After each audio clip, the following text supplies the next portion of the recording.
왜 상황이 이래 이거밖에 못했어라고 질타를 마음껏 할 수 있잖아요. 전 정부에 대한 거니까.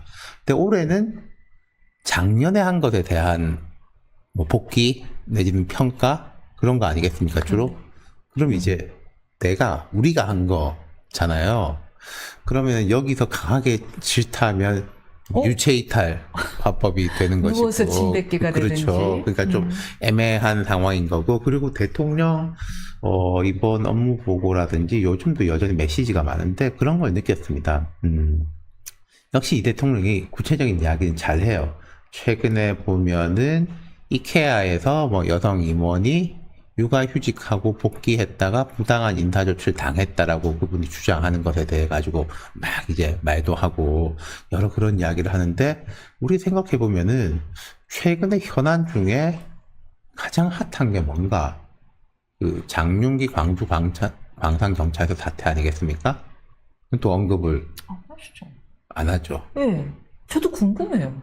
그러니까 이게 전반적으로 업무 보고랄까 이런 데 대해 가지고 힘이 좀 빠질 수밖에 없는 상황이다. 광산경찰서 사건을 저도 머리로 이제 이해하고 싶어서 왜 언급을 안 하실까? 오히려 당신께서 주장하시는 보안수사권 폐지 신중론에 힘을 보탤 수가 그렇죠. 있는데. 대통령이 최근에 보면은 김용 전 민주연구원 부원장의 재판에서 구글 타임라인을 어떨 때는 법원이 증거로 쓰고 어떨 때는 왜 안 쓰냐.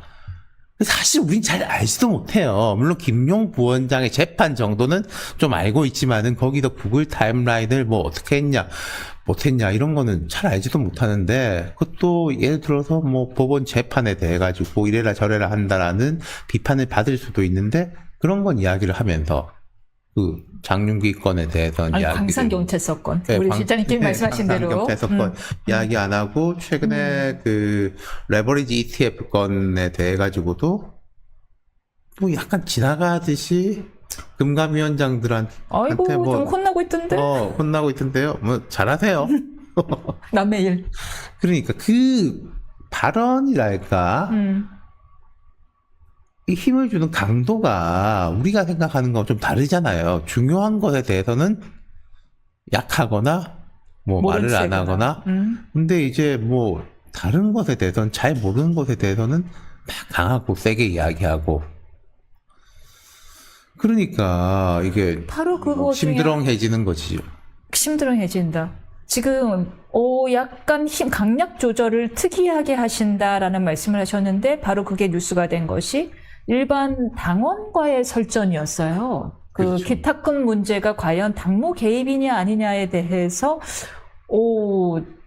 일반 개인과 이거는 당무 개입이 아닙니다 하면서 법까지 친절하게 설명해 주시면서 그러니까 설전을 우리가 하셨습니다. 뭐 이런 이야기를 할 때 저도 가끔 그렇게 하는데 뉴스를 링크하는 경우들은 있죠. 네. 종종. 아니면 이제 정부의 공식 발표를 링크해가지고 뭐 잘했다. 난 이거 아니라고 생각한다.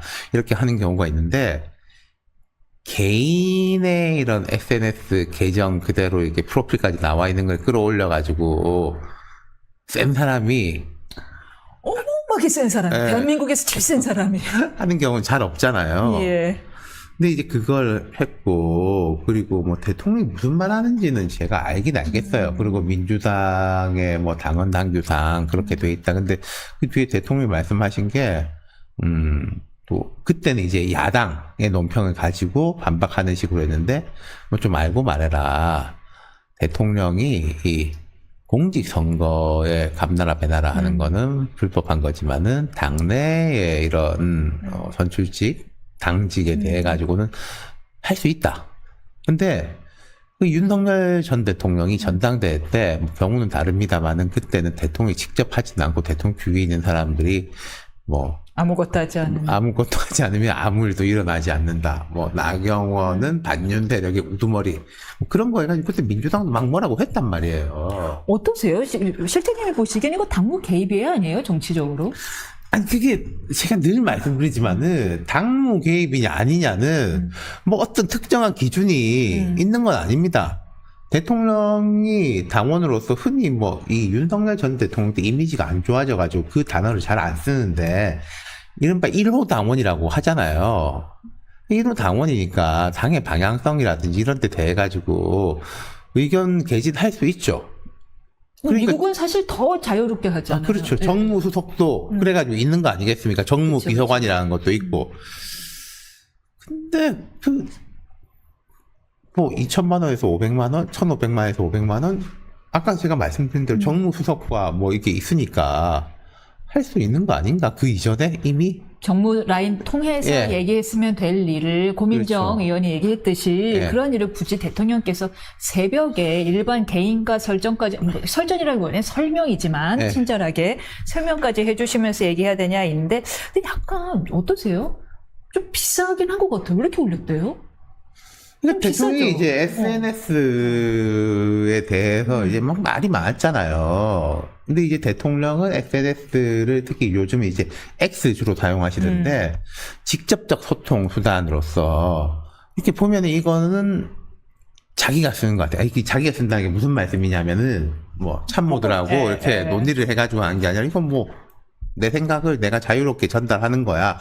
라는 그런 식으로 좀 포맷화 하려고 하는 것 같아요. 그럼 앞으로 사람들이 볼 때, 아, 대통령이 국무회의에서 하는 발언은 뭐 이 정도 무게감이라면은 이건 좀 가볍고 캐주얼하게 하는 소통 통로다라고 받아들여 주기를 바라는 것 같은데, 아, 그 쉽지 않을 겁니다. 사람들은 대통령 말은 대통령 말이에요. 그렇죠.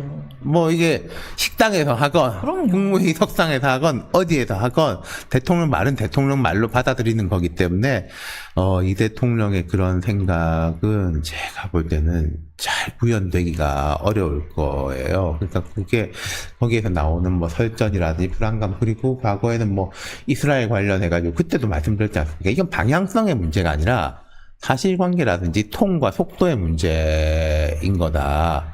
그런 게 또 불거질 위험성이 높은 거고, 이제는 전반적으로 대통령에 대해서 사람들이 1년차 초기에는 윤석열 전 대통령 비교가 있기 때문에 조금만 뭐 해도, 아유, 잘한다. 였다면은, 이제는 좀 더 냉정한 눈으로 바라보게 돼 있거든요.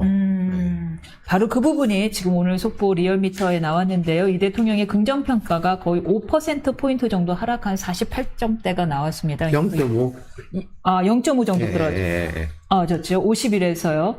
그런 건데 그 가장 큰 이유가 증시 급락인 거죠. 그렇죠. 보안 수사권 문제인 건데 근데 저 정말 몰라서 여쭤보는 거예요. 기탁금이 2천만 원. 사실 예비 경성만 2천만 원일지 본 경성까지 가면 거의 5천만 원이란 말이에요. 네.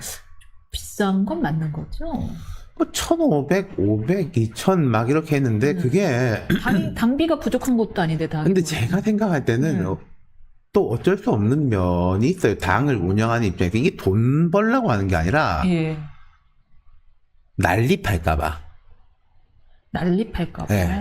특히 이제 최고위원 막 되는 거 막 수십 명, 막 수백 명 이렇게 나와버리면 그거 어떻게 감당하겠습니까? 그러니까 우리도 뭐 국회의원 선거, 대통령 선거 여러 가지 제한들이 있잖아요. 그러니까 그게 어떤 게 적정한 제한선인지는 그 당에서 이제 알아서 하는 건데 이번에는 그게 있었던 것 같아요. 특히 그 청년 최고위원을 할까 말까 하다가 안 했단 말이에요. 청년 최고위원에 그게 있었다면 그쪽은 아마 낮았을 거예요. 약간 깎아주긴 하더라고요. 예. 근데 이게 청년 최고위원이 없어지면서 통합이 됐잖아요. 그냥 일반 최고위원으로. 그러면서 돈이 이렇게 올라간 것 같은데, 그래서 거기에 누구더라? 계시잖아요. 요즘 이제 이재명 활발하게 이야기하는 이제 20대 젊은이가 나가려고 했다가 이게 안 돼가지고 일반 최고위원으로 돌아서는데, 네, 돈이 없고 돈을 모으려고 했더니 또 이제 정치자금법 위반으로 시비를 건다 하면서 눈물도 흘리고, 그러니까 대통령이 그거 받아가지고 사실은 한 건데, 또 재밌는 게 그게 이제 그 청년이 옛날에 유시민 씨가 어떤 요새 패널들 보니까 대통령한테 선물 받은 거, 이 뭐라 그럽니까? 언박싱? 언박싱도 하고. 그분이 정민철인가요? 촉법 그렇죠. 평론가? 그렇게 되니까, 이 대통령의 이 발언이 이런 제도에 대한 거냐? 아니면 이 사람에 대한 거냐? 제가 볼 때는 겸사겸사. 아닐까. 겸사겸사. 지금 유시민 정권 이야기 나왔으면 여쭤볼게요. 유시민 작가가 또 목소리를 높였어요. 목소리를 높이는 이 텀이 점점 줄어들고 있어요. 네. 짧아지고 있어요. 왜 어떤 시그널로 보십니까? 그러니까 저는 사실 이 대통령하고 문재인 전 대통령하고 1년 만에 밥 먹었잖아요. 그러면서 사실 좀 이 가라앉을 줄 알았어요. 김어준 씨는 확실히 좀 바뀌었죠. 김민석 총리도 전 총리도 섭외하고요. 네. 네, CCTV도 공개해주고. 그렇죠. 네. 근데 유시민 작가는 마이웨이 걷는 거죠. 그게 약간 어떤 차이냐면 제 생각에는 짧은 소견으로는 진행자와 패널의 차이일 수 있어요. 그렇죠. 그런 거랑 또 패널은 자기 이제 평가를 해야 되거든. 가진 자와 뭐 이룰 게 없는 자와의 뭐 차이가 될 수도 있는 것이고. 근데 이게 유시민 씨가 이렇게 했을 때 그럼 뭐 일부는 따라가겠죠. 따라갈 건데 이게 진짜 판을 이렇게 쪼개 들어갈 만큼의 서기가 될 거냐. 그건 여전히 잘 모르겠습니다. 그리고 이 정청래 후보 입장에서는 좋기도 하고 부담스럽기도 하고. 그거예요. 효과가 있냐는 거예요. 유시민 작가의 이런 센 발언들이 효과가 있다고 보시나요? 저는 그 생각까지도 좀 보이는 게, 전당대회 이후까지도 가겠다. 만약에, 김민석 후보가 당대표가 된다 하더라도, 유의미한 비주류라는 거는, 주류 예비 1번인 거예요. 그렇잖아요. 앞으로 뭔가 상황이 안 좋아지고, 그래가지고 주류가 한번 꺾인다. 그럼 이제 유의미한 비주류 1번이 주류가 될 가능성이 제일 높은 거 아니겠어요? 그렇죠. 그 주류가 꺾였을 때 주류의 뜻을 이어받는 사람들이 다시 주류가 되기는 물론 요즘 한국 정치는 몇 년 사이에 되게 그러한 판인데 그건 쉽지가 않다. 그렇지만 그럼에도 불구하고 노골적인 비명회 인사 2탄은 하지만은 견제 세력으로서는 의미 있을 수 있잖아요. 그렇죠. 그리고 네. 그 비명 행사 모르겠는데 이 공천은 너무 먼 옛날의 이야기이긴 한데 지난번 공천 정도의 물갈이는 저는 쉽지 않을 거로 보입니다. 이른바 뭐 비명이라고 노골적으로 하는 사람들은 없고 친청이라고 하는 사람들은 한 뭐 10명 정도 보이긴 하는데 거기에 대해서 뭐 어떻게 할 거냐. 그리고 공천 시즌이 되면은 총선이 이제 2028년 4월인 거잖아요. 그럼 이제 공천은 한 2028년 1, 2월 정도 되겠죠. 그럼 2027년 말부터 뭐가 이게 진행되는 건데 지금 2026년 여름이지 않습니까? 1년 6개월 있다가 본격적 공천이 되는 겁니다. 그럼 1년 6개월 후에 대통령 상황이 어떨 거냐? 지금보다 장악력이 더 높을 거냐, 낮을 거냐. 그러면은 장악력이 내가 낮기 때문에 좀 무리를 해서라도 세게 해야 되겠다. 휘어잡아야 되겠다라면 그게 또 통할 것이냐.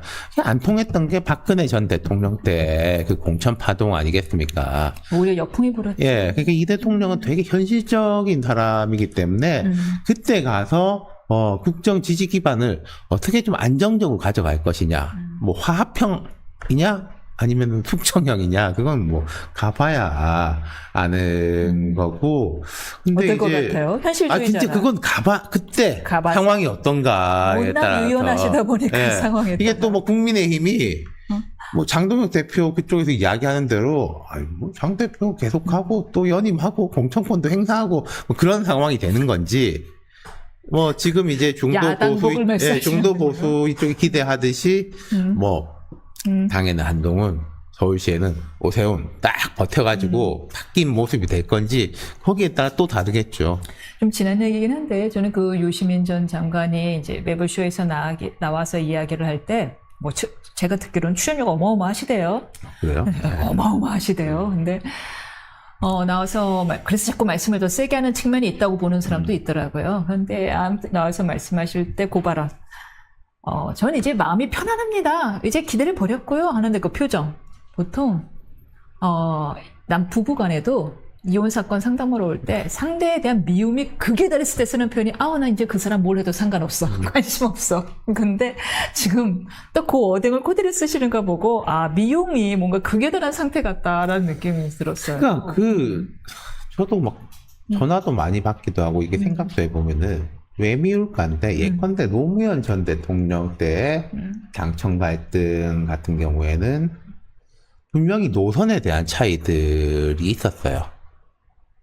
문재인 전 대통령 때에 이제 비문계 이렇게 하는 것도 조국 전 장관을 필두로 한, 그리고 조금밖에 여기에 보면은 검사 출신이 두 사람이 되지 않습니까? 이 사람들이 더 그때 왜 우리가 특수부를 이렇게 키워가지고 하냐. 조국 전 민정수석하고 여기는 이러면 안 된다. 맞습니다. 라는 식의 어제 노선 갈등이 있었는데 지금 제가 이렇게 유시민 작가 이렇게 이야기한 거 보면은 알겠는데 모르겠어요. 무슨 말씀? 모르겠어요, 저는. 알겠는 거는 이런 거예요. 우리 마음을 상하게 하지 마라. 그리고 뭐 문가산점 문재인 전 대통령 쪽으로 이렇게 공격하는 사람들을 우대하는 거는 그건 대통령의 심사 아니냐. 문가산점이라는 네. 단어가 있군요.